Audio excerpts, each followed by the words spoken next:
Welcome back.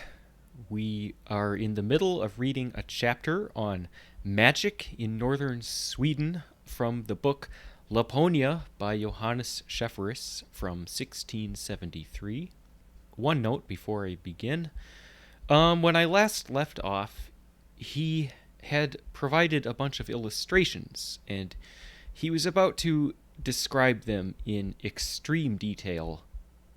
I think I'm going to skip over that part just because it's a little too confusing to listen to in podcast form. Um, and I'll cut out a few other parts where he's referring to illustrations. I almost never cut out anything when I'm reading. I'm kind of a purist that way, but in this case, it just seems necessary. But if you're interested in seeing these illustrations for yourself, I'll post a link in the description to the site where I'm getting all of this. And this first part that we're about to hear is still a little heavy on the description, but it gets more interesting as we go along, I think. So, with that said, I'll get right into it. Here we go. Johannes Tornaeus has given us a different description of them, the drums, in the following words. They divide their figures in relation to different countries, but especially into three parts. The first division is intended for Norrland and some other Swedish provinces, placed on the south side of the drum, and distinguished from the others by a line. This also contains the next neighboring city of Note, where they used to traffic most. As for instance, in those drums which are made at Torna or Kemi, you will see the city of Torna painted with its church, minister, the governor of Lapland, and several other persons with whom they used to converse. So likewise the highway leading from their dwelling place to Torna, which serves them to discover when the minister, the governor, or certain other persons will come that way, as also what is transacted there. On the northern side of the drum they paint Norway, with what chiefly belongs to it. But betwixt both these countries they place Lapland, which takes up the greatest part of the drum, with most of such creatures as are found in that country. Here you see whole herds of wild reindeer painted, bears, foxes, wolves, and all sorts of wild beasts, placed there with an intent to discover where they are to be found, whether a tame reindeer, if lost, is to be found again, and whether their reindeer's young ones will be long-lived, whether they shall be successful in their net fishing, a sick body, whether he will recover or not, whether a woman with child is likely to have an easy labor, whether a certain person shall die or not, and by what means, and many other things they want to know. I will not pretend to give you the true reason of this difference, but as I am informed, some drums are intended for more malicious designs than others, and are better adapted to the accomplishing of their magical art, which makes me believe that according to the different intention of what business they are to be applied to, they either add or take away certain figures, and sometimes also make considerable alterations. Now, to make this drum useful, there are two things required, an index and a hammer. The first shows the thing desired by pointing at some certain figure on the drum, with the other they beat the drum. I call that an index, what Samuel Reen calls a bunch of rings made of metal. For when they make use of the drum, they take a pretty large ring, on which they hang several small ones, all which make up a bunch, though they also sometimes vary in this point. One of those I have by me is made of a thick piece of copper, about the bigness of a crown piece, with a square hole in the middle, and instead of the small rings it is hung round about with little copper chains. The other is made of brass, on which hangs a round copper plate fastened to little chains. I have also seen some made of bones, resembling in shape the Greek letter A, with rings hanging about them, and of other different shapes. However, since they most commonly make use of a ring, those drums sent me by my Lord Chancellor having no others than such, this is the reason why the so often mentioned anonymous M.S. has called them barely rings. The ring, says he, laid upon the drum did not stand still in any certain place.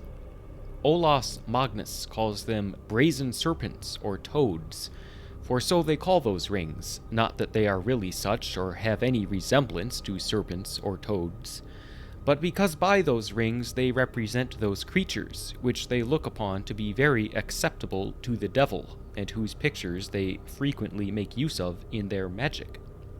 Pucerus calls them frogs. They have likewise, says he, a brazen frog fastened to an iron bar, perhaps because there is no great difference betwixt a toad and a frog, which makes Olaus Petri say, in the center they draw the picture of their god, upon which they lay a frog or some other piece made of brass. Tornaeus tells us that the Laplanders call it arpa. The index, says he, which they call arpa, is composed out of several chain rings made of copper, iron, brass, or silver, which shows us that they are not only made of brass, but also of several other metals.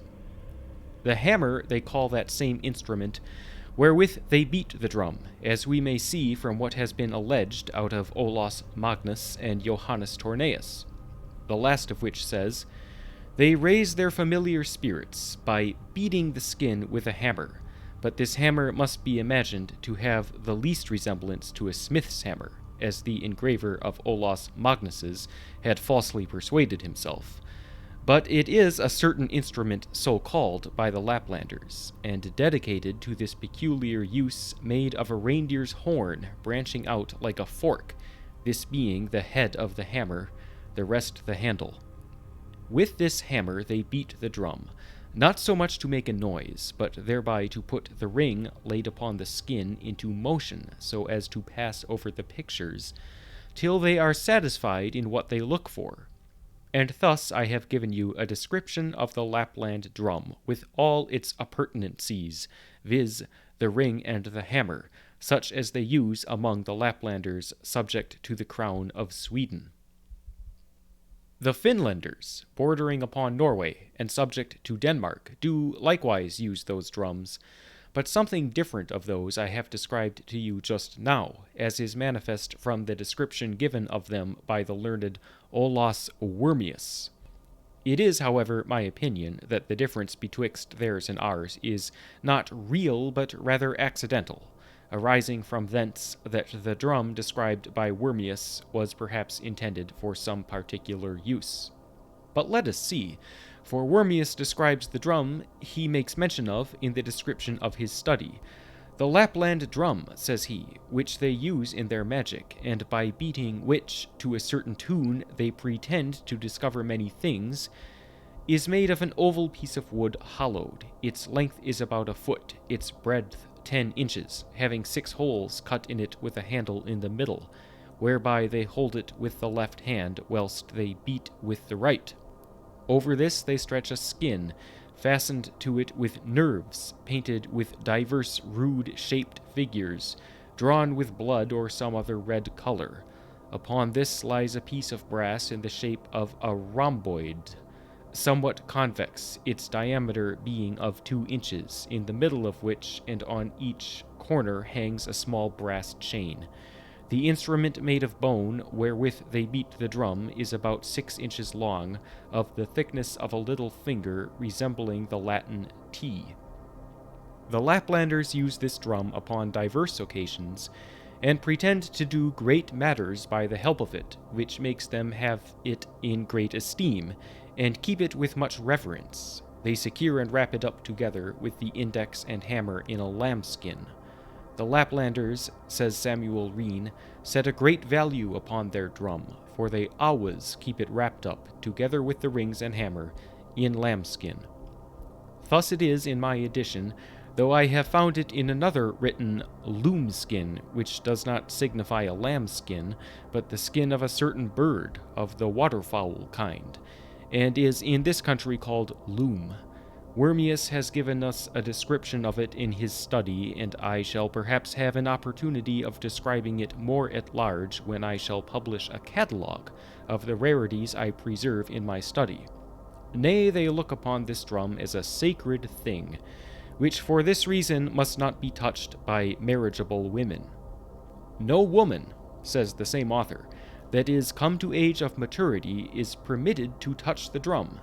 If the drum is to be removed from one place to another, it is either carried last of all and by the hands of a man, or else must be brought by a quite different road or some untrod way.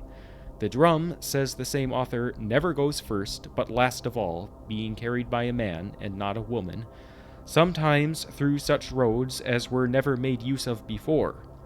He gives us likewise the reason of it, viz., because they are afraid that if anybody, but especially a woman, should pass the same way after it, it would be in great danger of losing either her health or perhaps her life.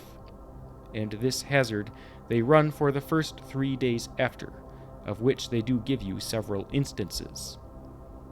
They will tell you, says he, that if any womankind that is come to age of maturity should travel the same road through which the drum has been carried within 3 days before, the same would either die immediately or at least fall into some great misfortune, and this they prove by many instances. It seems as if the devil would not have his worship despised, but keeps a strict hand over those who neglect his rights by punishing them severely, as far as God is pleased to permit, so that there is no great reason to doubt of the truth of those examples. Now, because it happens sometimes, women must of necessity travel the same way, the devil is somewhat more favorable to them, provided they pay him, as an acknowledgment, a ring of brass to the same drum that was carried that way before them. If it so happen, says the before-mentioned author, that a woman is forced to travel the same way through which the drum has been carried before, she is obliged to present a brass ring for the use of the said drum. But since we have told you before that according to their opinion they can effect strange things by the help of this drum, we must take a view what these things are and how they are performed. Olaus Petri mentions 3, relating either to their hunting, to their sacrifices, and the inquiring into far distant matters. They have, says he, a 3-fold use for this drum, in relation to their hunting, sacrifices, and the knowledge of things at a distance. Samuel Reen mentions 4. The first, to inquire what parts in other places, though never so remote. The second, to know the good and bad success of any undertaking, and what issue any distemper is like to have. The third, to cure diseases. The fourth, to know what sort of sacrifice their gods are pleased with, and what kind of beasts each god desires for his sacrifice. They don't all use the same way or ceremonies in making their enquiries. There are, however, several circumstances which are to be observed by all. The first is that they take care to stretch the skin very stiff by holding it near the fire. They hold, says Olaus Petri, the skin to the fire to make it stiff. Secondly, that they don't always beat in one place, but round about the index or ring. Thirdly, that they first begin to beat softly, and so continue stronger and stronger, till they have done their business. Tornaeus says to this effect, he lifts up the drum a little, and then beats round about the index, first softly till the index begin to stir and to move about, and when he finds it removed from the place where it first laid to one or the other side of the drummer beats harder and harder till the index points at a certain sign, from whence they may draw a conjecture as to the point they sought for. Another ceremony they constantly observe is that he who beats the drum does it upon his knees, not standing, and so do all the rest that are present. He that is skillful in this art, says the same author, falls down upon his knees, as well as all the rest, and so he takes the drum. As to the occasions of their beating the drum, we having given you the last of them already, we must now proceed to the rest, the first of which is to know what is transacted in far distant places, concerning which Olaus Magnus speaks to this effect. If they are solicitous to know in what condition their friends or foes are, though at 500 or 1,000 leagues distance, they go to a Lapp or Finlander, whom they know well skilled in this art, and by the means of a present of a linen suit of cloths or some money, they oblige him to try his skill, to know what their friends or foes are doing at that time and where they are. And so he proceeds to give an account of the whole manner of doing it, of which we shall say more anon. Peter Claudi, speaking of the Finlanders under the jurisdiction of Norway, says, "They are so skilled in this art that they can satisfy anybody that wants to know what other people are doing at a great distance." He likewise relates the manner of performing it, and gives us an instance, which happened at Bergen, the chief trading city of Norway, which is to be seen upon record there, viz. In the public register of the German factory.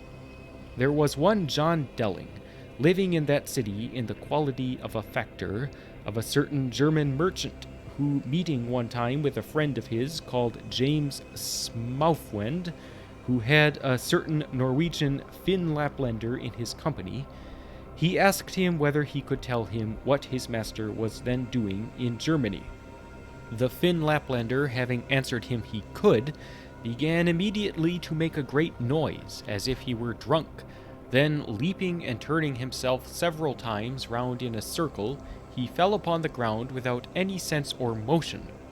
After he had continued thus for some time, he recovered out of his trance, started up, and told him what his master was transacting in Germany, which, being immediately entered into the register of the German merchants, was found upon inquiry made afterwards to agree with what the Finn Laplander had told him. A memorable instance, which deserves the more credit, as being confirmed by public authority. There are besides this many more instances of this kind, related upon the credit and experience of those now living, among which that which happened to Johannes Tornaeus deserves to be taken particular notice of. A certain Laplander, who is still living, having told him all what happened to him in his first journey into Lapland, he never having seen him before, these are his words: "He told me truly and exactly everything that had happened to me in my journey into Lapland. And notwithstanding I was sensible of the truth of what the Laplander had told me concerning this journey, I told him that what he had said was altogether false, for fear he should glory in his diabolical art, or rely upon it as a means to investigate truth. There is not the least show of reason to question the truth of this relation, being founded upon the authority of a person not in the least addicted to superstition, who speaks by his own experience." The authors, however, differ in the method used in making those discoveries. Olaus Magnus describes it thus: "The drummer goes into some private room, accompanied only by one person besides his own wife. Then, by beating upon the anvil with his hammer, he moves the brazen frog or serpent about the figures, muttering at the same time certain words, till he falls into a trance, lying extended on the ground as if dead, his companion in the meanwhile taking great care that no gnat, fly, or any other living creature touch him. By the force of his charms, his soul is by some evil demon or other carried into some distant place, from whence he brings back, as a token that he has executed his commission, a ring, knife, or some such thing, which so soon after he rises from the ground he shows and declares to his companion." Peter Claudi gives us the following account of it: "He falls upon the ground without any life or motion, turning quite yellow or black in the face. Thus he continues for 1 or more hours, according to the distance of the place, of which enquiry is to be made. When he recovers from this trance, he is able to tell what passes in that place, and what those people transact there, of which enquiry was made. Here no mention is made either of a drum, song, his companions, or any tokens of the performance of the business, which difference must be attributed to this, that each author gives an account of what seemed most worth taking notice of to him, without excluding the rest mentioned by others, so that, from what has been said already, the use of the drum can scarce be called in question. But what Olaus Petri relates of the drums made for this particular use, viz., that they have a handle shaped like a cross, deserves our special observation. The drum they make use of, says he, is the same as I described to you before, with this difference only, that the lower part of it is divided into 4 parts by a cross by which the sorcerer holds it with one hand. He adds that some hang about their drums the bones and claws of several creatures. On the instrument itself, says he, they hang the claws and bones of such creatures as they have taken. What was mentioned before concerning the drum beater's companions and some other ceremonies is confirmed by Samuel Reen in the following words.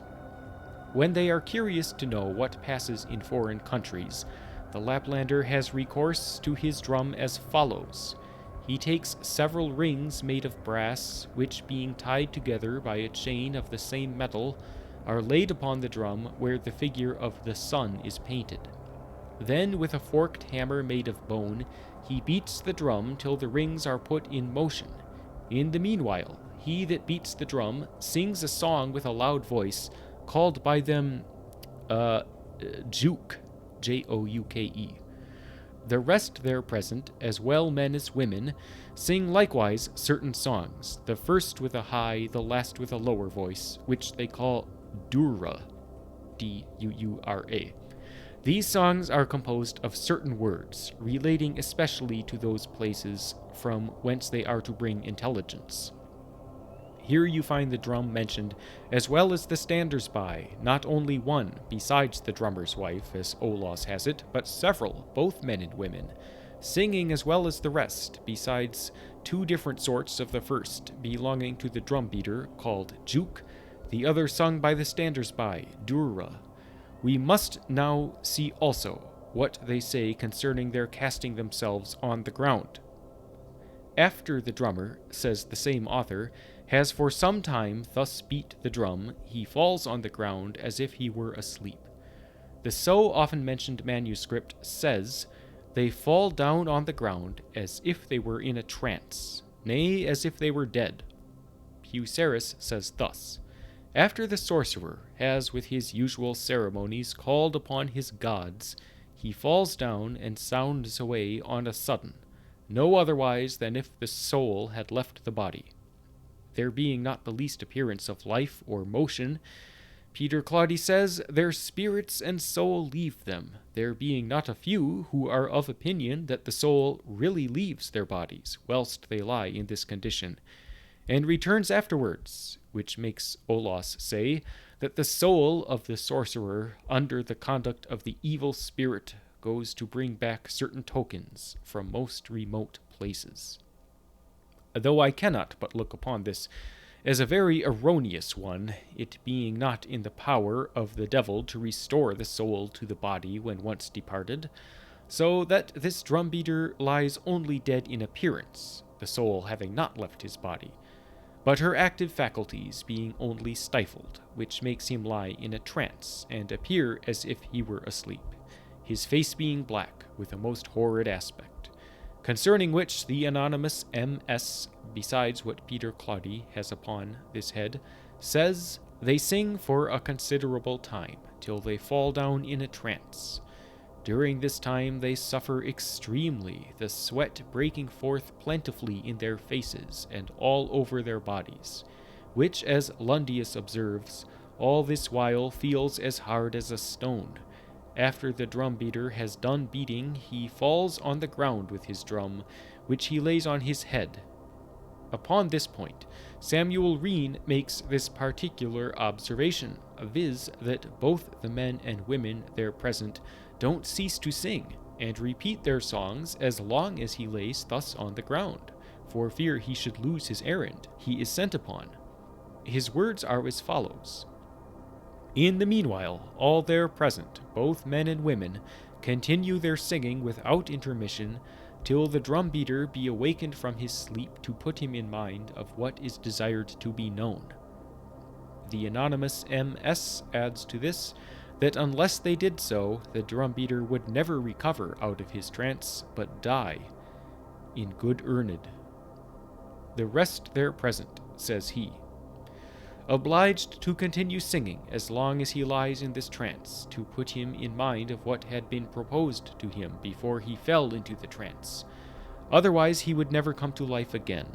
The same danger attends him if they should go about to awaken him by touching his body with their feet or hands, which is perhaps the reason why Olas says that they take angular care to frighten the flies and other such insects away from them, neither differ him to be touched by any living creature. Pucerus says that they are forced always to keep somebody or other to watch the drummer, whilst he lies dead on the ground, as if they should do otherwise, the devil would certainly carry away his body.